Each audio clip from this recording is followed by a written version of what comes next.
rekeraho kwitukagura. Wifata umwanya wo gusobanura ikibazo aho gusobanura imanya. Wifata umwanya wo gusobanura ikibazo aho gusobanura yaguhamagaye. Wifata umwanya wo gusobanura ikibazo aho gusobanura beni yatutanze mayigidre yagutambukije mu 94, yagutambukije 2007, yagutambukije 98, yagutambukije umwaka ushize. Wifata umwanya wo gusobanura iryo deni. Wifata umwanya wo gusobanura icyo kibazo. Wifata umwanya wo gusobanura igihe wafatiwe. Wifata umwanya wo gusobanura igihe umaze igihe unywa ibinini. Wifata umwanya igihe umaze usiragira kwa maganga. Fata umwanya wo gusobanura itegeka ibidashoboka bidategekeka. Fata umwanya wo gusobanura iyakuye umutindi ku cyavo. Fata umwanya w'idepote sekudrewa usobanura iyateje Dawidi akanesha Goliyati. Fata umwanya wo gusobanura iguha umwuka uhumeka. Fata umwanya wo gusobanura ituma iminsi itaguhitana. Fata umwanya wo gusobanura iyakurinze babarozi. Fata umwanya wo gusobanura iyakurinze ibyaha. Fata umwanya wo gusobanura iyakurindiye muri iyo ndwara ntiguhitane. Fata umwanya wo gusobanura iyakurinze abadayimoni kandi batabatijwe. Fata umwanya wo gusobanura iyakurinze ingabo z'abazimu kandi zitahawe peretensiya. Fata umwanya wo gusobanura Imana ikuraho ikibazo. Wifata umwanya wo gusobanura ikibazo imbere y'abagushinyagurira, imbere y'abaguhema. Nta wabigufasha, ariko iyo twicaye imbere Imana twahamagaye ni Imana yabigufasha.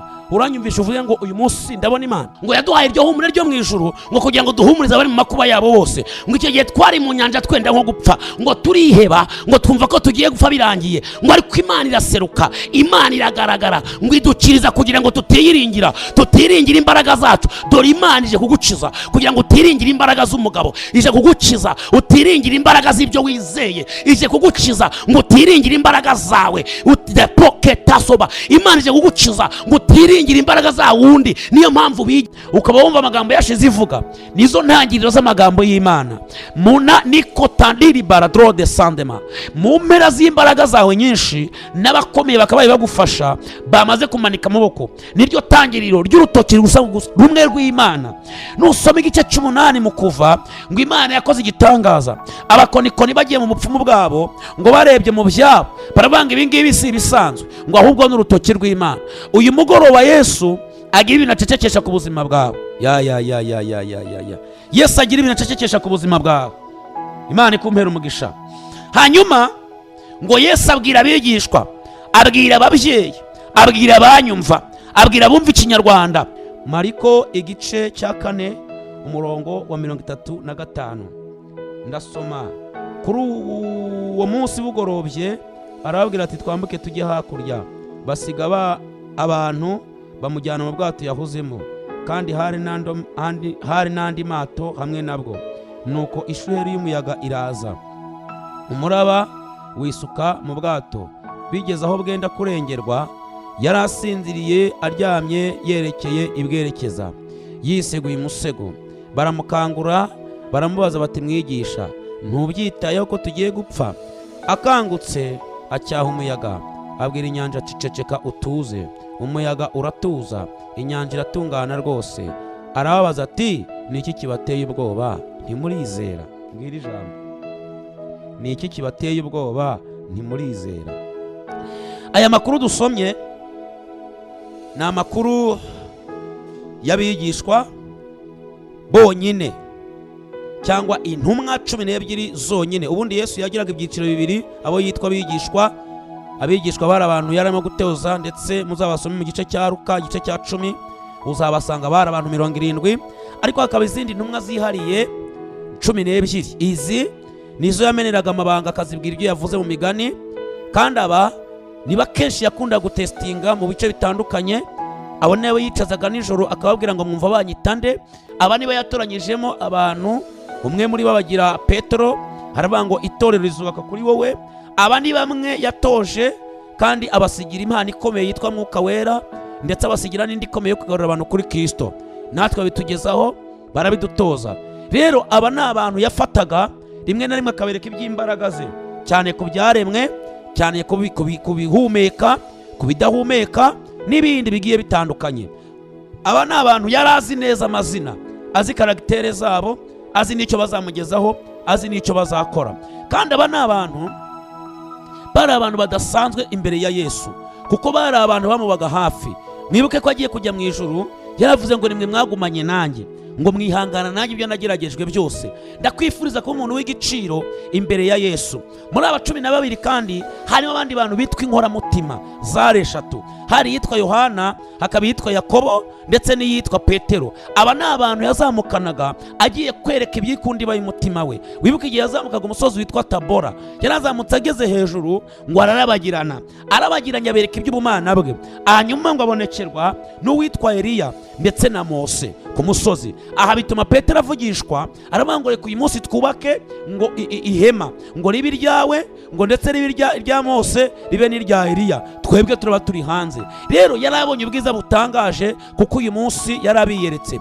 Mwibuka agiye kuzura umwana wa Yayiro, yinjiranyemo n'uwitwa Yohana, yinjiramo n'uwitwa Yakobo, yinjiramo n'uwitwa Petero. Agezemo ngo abasohora bose, asigarana gusa n'ababyeyi n'izi nkoramutima 3. Ni ngombwa mu buzima kw'Imana iguha inkoramutima zikuruhura igihe wagize ibyago, zikumva wababaye, zikakumva wakize, mukishimana mu bibazo, mukishimana mu munezero, mukababarana n'abababaye, ndetse mukishimana igiteka ryose wageze ahantu wabaye intege nke, bakakumva bakakuzamura. Rero ni ngombwa kugira inkoramutima. Mose yarazigize, iyitwa Huri nitwa Roni, ngo igihe barwanaga n'abamareki, ngo bararwanye, Mose yazamura amaboko, abamareki bagatsindwa, ngo yayamanura, abamareki bagatsinda. Ngo hanyuma Abisirayeli babibonye basanga intsinzi mu maboko y'uwitwa Mose. Hazamuka inkoramutima 2. Kandi wibuke ko Mose yayoboye abantu bagera kuri 3,000,000, ariko havamo abantu 2 gusa baba inkoramutima ze. Ngo baraza bamufata amaboko bamutega n'ibuye. Mwifurije ko Imana ikumera inkoramutima mu buzima bwawe.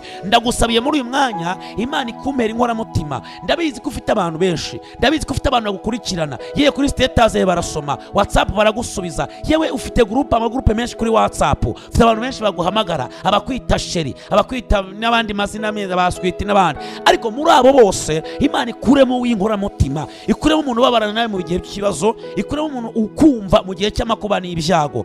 Ijambo rero Imana impaye, Mana we, ni ijambo rivuga ngo Imana igiye gutegeka iyo nyanja. Yesu agiye gutegeka, agiye gucecekesha, agiye gukoresha itegeko kugira ngo iyo nyanja yibirindirije imbere yawe, nirangiza iceceke itungane rwose. Reka mbabwire, ushobora kutamara iminota 45 usanzwe mara muri studio, ariko nkavuga intego gusa y'icyanzanye, ku buryo wowe unyumva neza amatwi. Imana ikoresha itegeko igacecekesha icyo kintu kiri imbere yawe. Iyaba wanyumvaga, ndagira ngo unyumve urwaye wizere ko ugiye gukira, unyumve ubabaye wizere ko ugiye gukira, unyumve bikugoye wizere ko ugiye gukira, unyumve wumva ufite ibibazo runaka wumve ko Imana igiye gusubiza.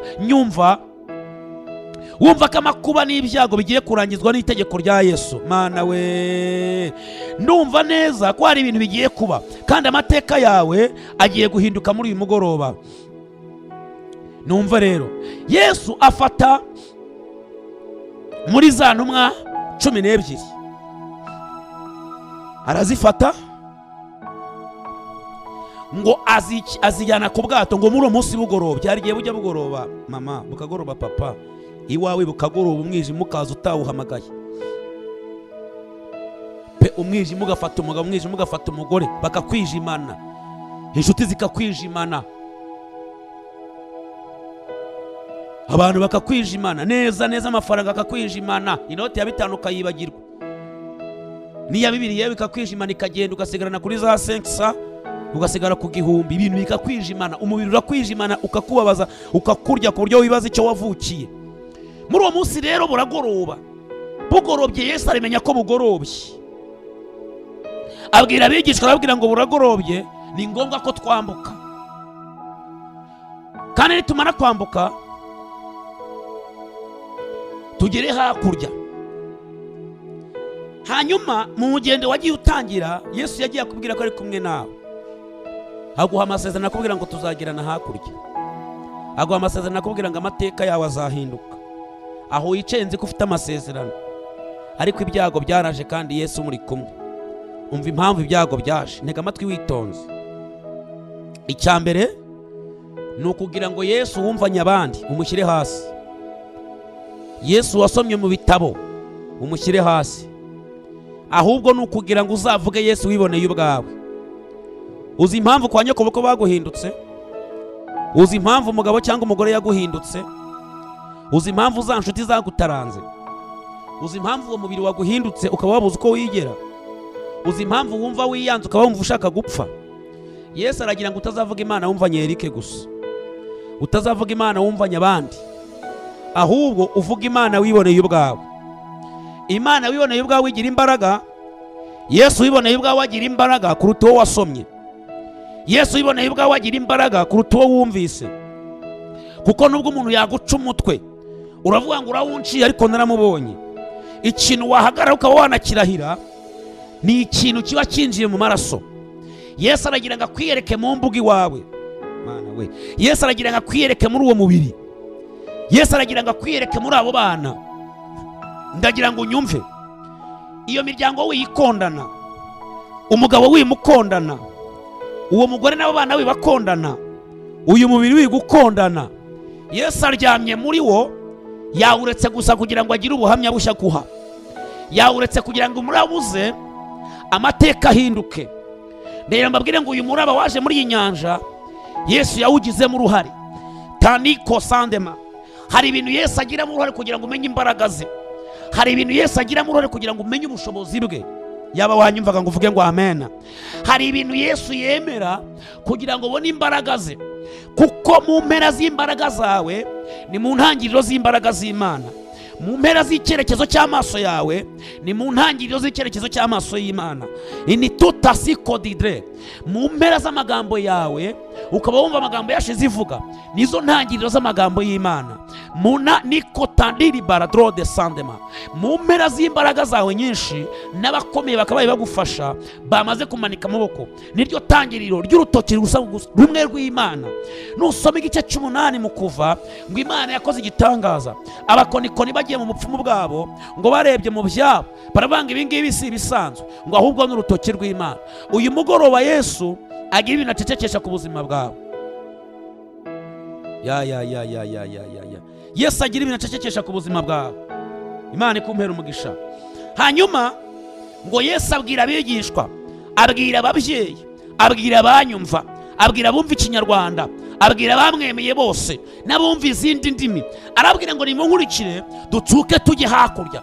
Turagera hakurya ni mu bisubizo, ni hakurya aho uzacuruza bikemera, ni hakurya aho uzubaka ukabyara, ni hakurya aho ubukwe butazongera gupfa, ni hakurya aho amagambo azahinduka, ni hakurya aho amateka yawe azaba, ni hakurya aho imiti itazongera kukurya, ni hakurya aho utazongera guhomba, ni hakurya aho nyabingi itazongera kugufata, ni hakurya aho ako gatuza katazongera kukurya, ni hakurya aho batazongera kukubenga, ni hakurya aho ubukwe butazongera gupfa, ni hakurya aho nawe ukikuvugisha bose bagiye, ni hakurya aho igikundiro kigiye kuza, ni hakurya aho abakubenga batazongera, ni hakurya aho utazongera kubyara bikuruhije, ni hakurya aho utazongera kubagwa, ni hakurya aho kanseri utazayigeza, ni hakurya aho diyabete itatura, ni hakurya aho ibigeragezo bitagera, ni hakurya ahataragwa. Abwira abantu, arabwira ngo nimunkurikire tujye hakurya. Ndashaka ahantu wicaye ubwira abazimu, babwire ngo Yesu aho anjyana harahari, anjyanye hakurya aho mutazashobora kudopita seba, anjyane hakurya aho abarozi batagera, angejeje hakurya aho amabuye mu ntera atagera, mungejeje hakurya aho amagambo atagera, angejeje hakurya aho imyambi y'abadayimoni itagera. Aho uri isubizemo imbaraga, bwira abadayimoni bagucunaguza, ubabwire ngo Yesu aho anjyana harahari, angejeje hakurya aho nazongera kurumbya, angejeje hakurya aho nazongera gusambana, angejeje hakurya aho nazongera kubesha, angejeje hakurya aho nzanesha bigakunda, angejeje hakurya aho nzashora simpombe, angejeje hakurya. Ntago Yesu yakujyana ahantu hatari icyerekezo, ariko ngo bagitsuka bagitsuka kugira ngo Yesu yigekane iby'imbaraga ze, agaragaze iby'ubushobozi bwe, agaragaza Imana iri muri we, agaragaza ubutware ku byaremwe, agaragaza ubutware ku nyanja,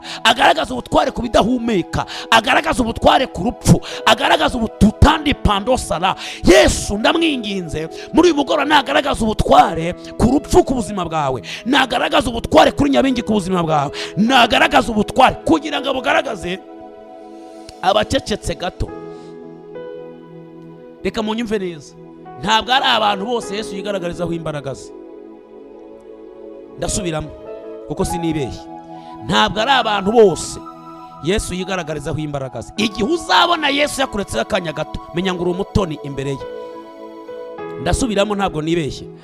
Nubona Yesu akuretse akanya gato, menya ngo agiye kukwigaragarizaho imbaraga ze kandi uri umutoni.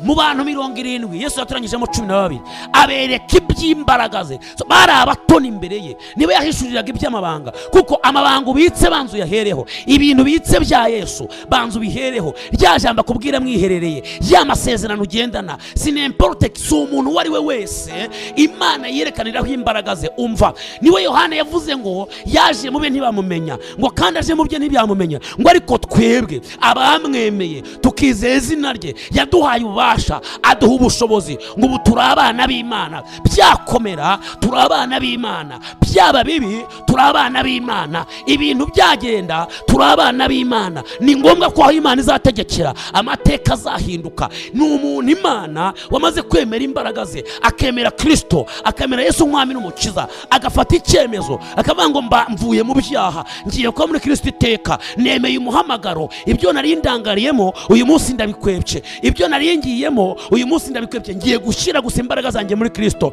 ndamwemerera. Abo nibo Yesu yiheshezaho imbaraga ze. Letotando bergidra inifosandoma, abo nibo Yesu yiheshezaho imbaraga ze. Nibagaragaza letutakizidre eboni yavoba. Nusoma igice cyo kuva 15 hari ijambo rivuga ngo igihe bari bageze ku nyanja, ngo Mose arataka, ariko aravuga ngo ngiye kubaza Uwiteka. Imana yamubwira ngo niki gitumye untakira? Bwira Abisiraheli navuzeho, bwira abo navuze kera, bwira babwire ko hari isezerano, babwire ko hari ijambo navuze kuri sekuruza witwa Aburahamu, babwire ko hari ijambo navuze kuri Yakobo igihe yayigwaga na Esawu, babwire ko hari ijambo navuze kuri Isaka igihe yaravuye gutambwa, babwire ko hari ijambo navuze kuri Isaka igihe yari ataravuka, babwire ko hari ijambo navuze kuri Yuda randikotesabo mbere yuko Yakobo apfa, ubwo ndi mwitangira igice cya 49. Babwire ko hari ijambo navuze kuri Yosefu ko azayobora bene wabo, babwire ko hari ijambo navuze ku bwoko bwanjye randire kotesara. Iyo mba ntararivuze uyu munsi mwari guseba, ariko kuko narivuze hari 3 mbabwira. Icyambere, mwihagararire gusa murebe agakiza Uwiteka ribazanire. Icya kabiri, ni mwicecekere, mana tosa kodimanda, ni mwicecekere. Amagambo wavuze arahagije, rekeraho kwivumagura, rekeraho kwitukagura. Wifata umwanya wo gusobanura ikibazo aho gusobanura imanya, wifata umwanya wo gusobanura ikibazo aho gusobanura yaguhamagaye, wifata umwanya wo gusobanura ikibazo aho gusobanura bene yatutanze magidre yagutambukije mu 94, yagutambukije 27, yagutambukije 98, yagutambukije umwaka ushize. Wifata umwanya wo gusobanura iryo deni, wifata umwanya wo gusobanura icyo kibazo, wifata umwanya wo gusobanura igihe wafatiwe, wifata umwanya wo gusobanura igihe umaze igihe unywa ibinini, wifata umwanya igihe umaze usiragira kwa muganga. Fata umwanya wo gusobanura itegeka ibidashoboka bidategekeka. Fata umwanya wo gusobanura iyakuye umutindi ku cyavu. Fata umwanya w'idepote sekudrewa usobanura iyateje Dawidi akanesha Goliyati. Fata umwanya wo gusobanura iguha umwuka uhumeka. Fata umwanya wo gusobanura ituma iminsi itaguhitana. Fata umwanya wo gusobanura iyakurinze babarozi. Fata umwanya wo gusobanura iyakurinze ibyaha. Fata umwanya wo gusobanura iyakurindiye muri iyo ndwara ntiguhitane. Fata umwanya wo gusobanura iyakurinze abadayimoni kandi batabatijwe. Fata umwanya wo gusobanura iyakurinze ingabo z'abazimu kandi zitahawe penetensiya. Fata umwanya wo gusobanura Imana ikuraho ikibazo. Wifata umwanya wo gusobanura ikibazo imbere y'abagushinyagurira, imbere y'abaguhema. Nta wabigufasha, ariko iyo twicaye imbere Imana twahamagaye ni Imana yabigufasha. Uranyumvisha uvuye ngo uyu munsi ndabona Imana? Yaba wanyumvaga, yaba wanyumvaga. La do pesa si que drobe vola dro distance. Imana ibampera umugisha. Ndashaka kumenyesha ko aho Imana itujyana hahari kandi harafatika. Hanyuma Imana Yesu abwira abigisha ati twambuke tujye hakurya. Ese hakurya ni uwitwa Balamu agiye kuva mu bwoko bw'Imana, ngo yicaye ku gasozi abona hakurya, ngo agiye kubona bango hari uwugi guturukayo. Arabango ndamureba ariko subu, ndamwitegereza ariko ntabwo ndi bugufi. Arabango ndabona azanye imbabazi, araka nk'izuba, aravuga ngo ndabona azanye urukundo mu bwoko bw'Imana. Agarutse kandi abona mu bwoko bw'Imana, aravuga ngo n'ubwoko butura kwabo, ngo n'ubwoko Imana yaronse. Aravuga ngo nta kuragura kuri muri ubwo bwoko. Aravuga ngo kandi Imana yabakwemera Egiputa ngo nari bajyana. Avuga ijambo rikomeye, aravuga ngo naje kubavuma ariko nje kubahesha umugisha. Hakurya ntituvumika, hakurya hari intare iri muri twe, hakurya hari imbaraga ziri muri twe, hakurya aho Imana itujyana harahari.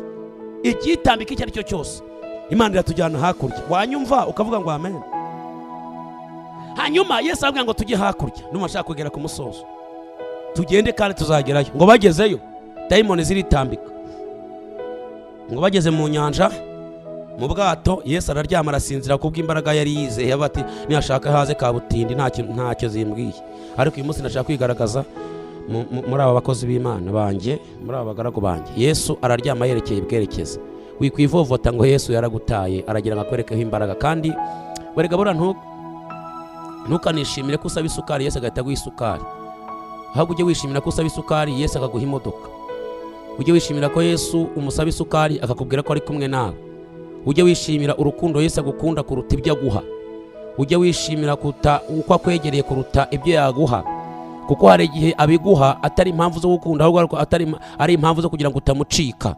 Kavuga ati uyu muntu ntamuha ibyansa byaranshika. Ariko hari abantu bayinambaho, hari abantu Yesu yigaragarizaho imbaraga ze. Iyo warunyumvishe neza byagufasha. Bageze mu nyanja hagati, ngo umuraburaza n'umuhengeri byose byikubita muri iyo nyanja. Hanyuma ntararenga, nuwuhe muraba uri kurwana nawe muri iyi minsi? Nuwuhe muraba wifuza ko twasenga Imana ikawucecekesha? Nuwuhe muraba ukugoye? Ni umuraba w'umuryango? Ni umuraba w'inzara? Ni umuraba w'urushako? Ese ni umuraba w'ibibazo? Ese ni umuraba w'amagambo?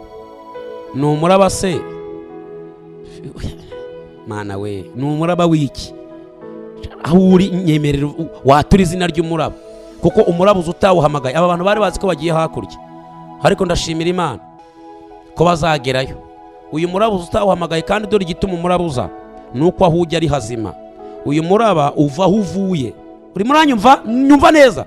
Uyu muraba uva mu cyerekezo ujyamo, ntabwo umuraba uva mu cyerekezo uvamo. Umva impamvu umuraba uva mu cyerekezo ujyamo, nuko aho uyu muraba urahazi.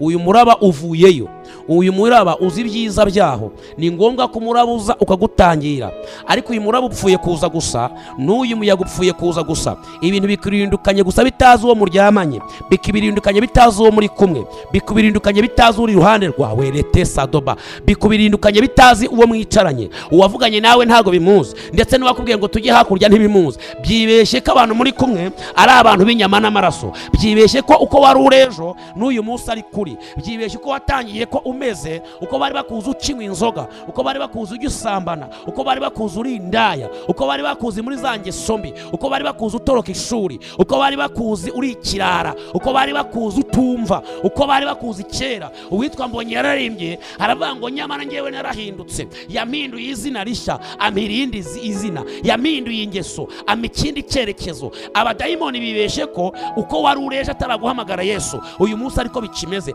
Ariko Yesu yaravuze ngo nzagendera muri mwe, nzakorera muri mwe. Reteko sabo. Nasomye ijambo Paul yanditse, yaravuze ngo ibasha gukora ibiruta cyane imbaraga nyinshi ziturimo, ibyo dutekereza, ibyo dusaba, ngo bitekereje imbaraga nyinshi zidukoreramo. Reka nakumenyesha ngo dayimoni zibeshye ntago zizi uwo muri kumwe. Bari baryamye mu bwato, ngo berekeye aho bajya, aho tujya turahazi. Paul yavuze ijambo ryiza, yaravuze ngo nicyo gituma nsiga ibiri inyuma ngo gasatira ibiri imbere, ngo ndagenda si nk'utazi yonjya, ngo ahonge ndahazi. Ariko kubw'izo mpamvu ndakubitana ibipfunsi, ngo nashaka gusingira icyo Kristo yamfatiye. Ariko ngo sinibwira ko maze kugisingira, ngo ahubwo icyo nzi cyo ndasiga ibiri inyuma ngasatira ibiri imbere. Kubw'izo mpamvu ibyarinda mu yanjye nabihinduye igihombo, kuko ubutunzi butagira akagero buri muri Kristo Yesu. Arabanga iyo mbyitegereje mbibona nk'amase, ngo nanjye iyo mbirebye bimbona nk'uwabambwe. Avuga ijambo rikomeye, arabanga bakundwa bene data, iwacu ni mu ijuru, no dutegereje umukiza ko azava, uzahindura ibibe gucishwa bugufi, akawugereranya n'ubwiza bwe. Igihe Aburahamu yaravuye iwabo arimo avivo i Mesopotamiya ajya mu gihugu Imana imwereka, yasize iwabo, asiga bakuru be, asiga debina sotaba, asiga amatungo, aciye ubutayu, yerekeza mu cyerekezo Imana imujyanamo. Ngo agezeyo agira abagaragu 770 ngo agira abagaragu benshi, ahabyarira Isaka, ajya mu gihugu cy'isezerano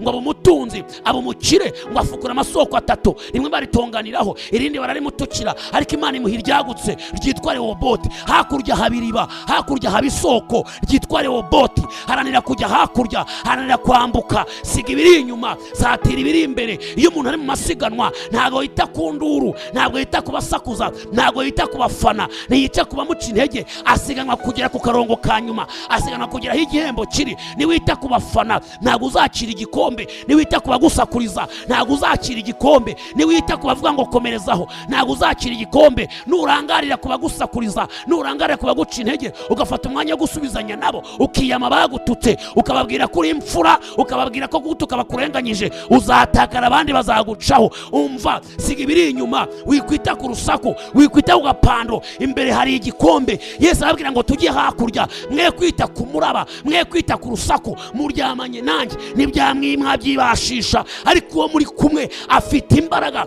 ntago wanesha, ariko uwo muri kumwe anitandope atutasoba anikosansidre afite imbaraga. Hari inshinge ndeba zimanutse muri iri joro zize gukiza izo ndwara, randiko odepita sigidre, hari papiye mushwa zimanutse guhanagura amarira. Uwo turi kumwe ambwiye ko aje guhanagura amarira, randiko zandopiko sainia. Iyo aba wizeraga wimbwira ngo ni kuri radio si yikiza, icyakora Imana yinyuramo kugira ngo igukize, ahubwo ijwi rinyuramo unkoresha rapitandozara. Ndavuga Kristo wazutse ku munsi wa gatatu, marika akava mu ijuru agahirika igitare akacicara. Uwo wazutse akazukana Bera, akazukana Mose, akazukana Elisa, akazukana Abone tota kusaridre benevo, akazukana Aburahamu ngo akabatemberana iminsi 40. Hari ibyawe azukanye, hari ibyawe azamukanye, hari la tota numva mfashe diko di mandola, hari ibyawe azamukanye kuko dizalaba. Abari bategereje ko aherayo, abari bategereje ko apfa, yazukanya Bera. Abwira abigishwa ngo musiwogope de bekosta musibabayike ronde kitandiza la kodre bivora, twambuke tujye hakurya, tutasonga turagera hakurya, turagera kuri yindi nkombe. Hakurya harahari la anizando biniakuta, ariko ahantu uri zamura ibiganza bivuge ngo hakurya harahari, aho njya harahari. Njye utarapfuye umwaka ushize, aho njya harahari. Biyanasita, aho njya harahari. Mana we, bageze mu nyanja bibeshya ko uyu mukobwa ariko yararejo, bibeshya ko uyu mugabo ariko yararejo, nyamara Imana yavuganye nabo batumva. Yesu yabwiye abigisha ngo tujye hakurya, imira bitumva. Bageze mu nyanja imira birazamuka, ariko imiyaba nta soni igira, ariko ni ngombwa kwiza ko Yesu ayimwaza. Imiraba ngirazi zamura ubwato, irabubirindura bikomeye, ngo bariheba. Nasomye ijambo mu Bakorinto ba mbere igice cya mbere umurongo wa mbere. Paul yaravuze ngo nihashimwe Imana Data, ngo ariyo na Se, ngo yaduhumurije ihumure ngo riva ku Mana, ngo yaduhaye iryo humure ryo mu ijuru, ngo kugira ngo duhumurize abari mu makuba yabo bose. Ngo icyo gihe twari mu nyanja twenda nko gupfa, ngo turiheba, ngo twumva ko tugiye gupfa birangiye, ngo ariko Imana iraseruka, Imana iragaragara, ngo idukiriza kugira ngo tutiringira imbaraga zacu. Dore Imana ije kugukiza kugira ngo utiringire imbaraga z'umugabo, ije kugukiza utiringire imbaraga z'ibyo wizeye, ije kugukiza ngo utiringire imbaraga zawe. Imana ije kugukiza ngo utiringire imbaraga za wundi. Niyo mpamvu bigiyeyo. Paul avuga ngo Imana idukiza ngo kugira ngo tutiyiringira. Avuga ijambo rikomeye, aravuga ipfa ku murongo wa 10, aravuga ngo iyaturokoye urupfu rukomeye gutyo n'uyu munsi iracyaturokora, ngo kandi twiringiye ko izakomeza kuturokora. Ndashimira Uwiteka. Aha niho Dawidi yageze, aravuga ngo de biaza kutedri de bevoraba, nubwo inkike z'abakiranutsi zasenyuka, ngo umukiranutsi yasenga kandi azabaho. Avuga irindi jambo rikomeye, aravuga ngo kubw'izo mpamvu nzajya ndyama sinzire, ngo kuko Uwiteka ari umurengezi wanjye, kuko hakurya hahari. Yaravuze ngo umwami niwe mungeri, nanjye sinzakena. Andyamisha mu cyacu bwatsi ubisi, akanjyana iruhande rw'amazi adasuma, asubiza intege mu bugingo bwanjye. Naho nanyura mu gikombe cy'icucu cy'urupfu, anitandoba, sizatinya iki cyose ko ndi kumwe nawe. Ishimbo inkoni ye ngo nibyo bimpumuriza. Hakurya hahari uwitwa Mika yaravuze iki cyacende umurongo wa mbere, yaravuze ngo wa mwanzi wanjye we, ngo wimyishima hejuru, kuko hakurya hahari. Aravuga ngo nubwo nagwa nzongera nzabyuka, nititasa pe. Nasomye ijambo rya Habakuki mu gice cya 2 umurongo wa mbere, yaravuze ngo nanjye kuko hakurya hahari nzahagarara hejuru y'umunara, sinita kubisubiza inyuma, sinita kubindwanya, nzahagarara hejuru y'umunara. Aho ndindira numva icyo Uwiteka mbwira azasubiza kubw'icyo namuganyiye ngo nanjye azanyambaza, nanjye azanyumva, azansubiza. Niyo mpamvu Yesaya yavuze ijambo ryiza 57 ariko ngo kuko Imana azantabara nicyo gituma ntamwara, mu maso yanjye ndakomera nkaba nk'urutare. Avuga nanone 40:31 mu gice aravuga ngo abasore imigenda batabona hakurya bazacogora baruhe, n'abanyembaraga batazi iyo bajya bazacogora baruhe, abafite imbaraga badafite ijambo bazacogora baruhe. Ngo ariko twebwe abafite imbaraga ndetse bareba hakurya bazi iyo bajya, ngo tuzasubizwamo intege nshya, tuzatumbagira mu kirere, tuzagenda ntituzacogora, tuzaguruka ntituzananirwa, ibizaturwanya ntabwo bizadushobora. Retikoza bonia, reka mbabwire hakurya harahari, mushira impungenge, mucunaguza abazimu, cunaguza aborozi, wihagakira izo mbaraga z'abadayimoni. Hakurya harahari. Ngo Yesu bageze mu nyanja, ngo inyanja irabirinduka, ariko ntago bari bazi uwo baryamanye, ntago bari bazi uwo baryamanye. Abo twari kumwe kuwa gatatu mwabonye iby'Imana ikora. Narabwiye ngo sinzafata umwanya wo gusobanura gusa imirimo y'Imana ibyo dukoresha ku rusengero, rimwe na rimwe hari igihe bivamo no kwivuga. Reka tumve kuvuga ijambo ry'Imana. Nujya wumva ari ngombwa kuza guterana natwe ujyuza, nujya wumva ko ari ngombwa guterana natwe ujyuza, kandi icyo wizereyemo jya ukizana. Niba dushobora gusengera amazi agakiza indwara jya uyazana, niba wumva twasengera cyangwa hanze kurwagagurwa yazana. Ni tase ndabonye n'abantu bizera bakazana itaka bavuga ngo turashaka ko ahantu hagurishwa cyangwa turashaka ikibanza mu mujyi wa Kigali, nkabona nsengera itaka nkabona birakunze. Icyo wizereyemo jya ukizana. Niba ari umurwayi utagenda muzana, ikakubwira ko atari njye ukiza, ni Imana ikiza. Iyo twizeye hamwe nanjye nawe Imana irakiza. Niba ari indwara yakunaniye yizana, niba ari kanseri yizana, niba ari sida uyiryamanaho, njye mbonye Imana ikiza. Ratipa soki drebinwa. Icyo wizeremo ni wumva ari ngombwa kizana. Hari n'abanzanira imyenda ya bene wabo akambwira ati uyu mwenda ndashaka usengera nyirawo akizwe, nkumva ndabyizeye. Hari n'abanzanira amafoto tukayasengera. Icyo wizereyemo kizana. Kumara umwanya nkubwira ngo dore Imana yakoze kwa gatatu yangukomveke, umva nkubwire ejo wasanga ari wo munsi wawe. Icyo wizereyemo kizana kuko dusanga kuwa gatatu kuva saa 3 kugera saa 10 n'ejo utabona umwanya kubera akazi za ku cyumweru saa 3 kugera saa 6 n'igice. Sinumva impamvu ushobora kwicarana inyatsi ingana gutyo. Rimwe na rimwe hari igihe mba numva nanabagarukira. Hase wowe hari igihe ibintu umbwira ukuntu umuntu yicarana inyatsi ingana nk'iyo ufite. Mbwira ukuntu umuntu yicarana imyaka ingana iryo utari washaka. Mbwira ukuntu umuntu yicarana igisuzuguriro nk'icyo ufite. Mbwira uko nta mafaranga tugusaba, nta kiguzi tugusaba, nyamara wakurangira akazi gitarama utazi kuri bunakabone wajyayo, nubwo haba n'amaguru waguza. Nkanze kubwira ngo ngune tugusengere. Erega ushaka kutabona igitangaza uwo mwanya, ariko Imana ikaguha imbaraga zikomeza mu rugendo. Imana ikaguha imbaraga zikurinda muri urugendo. Imana ikaguha imbaraga zituma dayimoni batagutinyuka. Imana ikaguha imbaraga zikuneshereza ibyaha. Imana ikakubarira n'ibyo byaha. Rega ni iki kindi kiruta imbaza Imana yaguha? Umuntu yicaranye ibibazo bingana nk'ibyo ufite uricaye, ideni ringana gutyo, ngwino turi muri kiri imbere y'Imana. Narababwiye mpora mbabwira nzanabivuga. Hari ibitangaza Imana ikora nuko wahagurutse, hari ibitangaza Imana ikora nuko wagiye, hari ibitangaza Imana ikora nuko uticaye hamwe. Hari igihe kugira imwe ikaza ariko ni gake. Ni ngombwa kuzamuka urwandiko rukamera nk'urwa Hezekiya. Usomeye Yesaya 38 ngo baramututse azamura urwandiko imbere y'Imana, urwandiko rwa Sanekerebo, abwira Imana ngo rusome. Imana irarusoma. Iyo Hezekiya atazamuka ntiyari gusubizwa, ntiyari gutabarwa. Ni ngombwa kuzamukana ikibazo ufite, Imana ikabana nawe. Yesu ngo abonye inyanja ngo baragenda baramukangura. Yesu akangukana inyanja. Uko akanguka ntabyo nzi, yakangukana ingonera. Uyihangane nkoresha iterimi. Uko akanguka ntabyo nzi, icyangombwa nuko akanguka. Mwanyemere tukakangura Yesu, mwanyemere tukakangura Yesu. Yesu ntabwo asinziriye, akeneye ko tumuhamagara, akeneye Mana we, akeneye uruhare rwacu, akeneye intambwe yacu. Iyi niyo yatubwiye ngo tera imwe gusa, nanjye ndatera 99. Suko Yesu asinziriye, suko Yesu agutaye, ahubwo akeneye uruhare rwawe. Ubwo arishoboye, ariko akeneye uruhare rwawe. Akeneye kutera intambwe. Nuwamfashijwe numva nakwiruka muri studio. Akeneye do puissance trobe, akeneye uruhare rwawe, akeneye intambwe yawe kuyitera. Ukamubwira ngo Yesu ndacyakwemera. Bamukanguye avuga amagambo abiri. Ijambo rya mbere aravuga ngo ategeka inyanja ngo ceceka. Ntabwo bamfite kuko sinjye ukora uri muri nge, afite imbaraga nyinshi kandi yatwemereye kudukoresha imirimo n'ibitangaza. Mana isumba ibintu byose, ndagushimiye kubw'ijambo ryawe utambukije mu bwoko bwawe. Baha umugisha, banteza amatwi, imbaraga zawe zibe kuri we. Uwahombye yunguke, ufite ibyaha ndasenze kugira ngo umubabarire, akihana umuha imbabazi, umutabare, umugirire neza mu izina rya Yesu, amen. Izina rya Yesu, amen. Izina rya Yesu, amen. Izina rya Yesu, amen. Izina